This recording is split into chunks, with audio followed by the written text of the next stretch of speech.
Feeding your puppy the right way is crucial. Choose high-quality puppy food packed with protein and nutrients, no human food or adult dog food. Depending on their age, feed them 3 to 4 times a day and always keep fresh water available. Now, let's talk hygiene.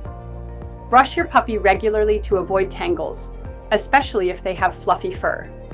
Limit baths to once every few weeks unless they've had a mud adventure. Next, puppy-proof your home.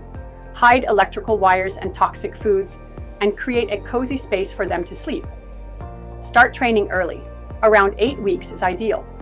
Use positive reinforcement for commands like sit and stay, and socialize your puppy with people and other dogs to prevent future behavior issues.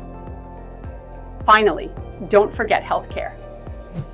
Regular vet visits for vaccinations and checkups are essential. Consider keeping a puppy health journal to track everything. Your puppy will thrive with the right care.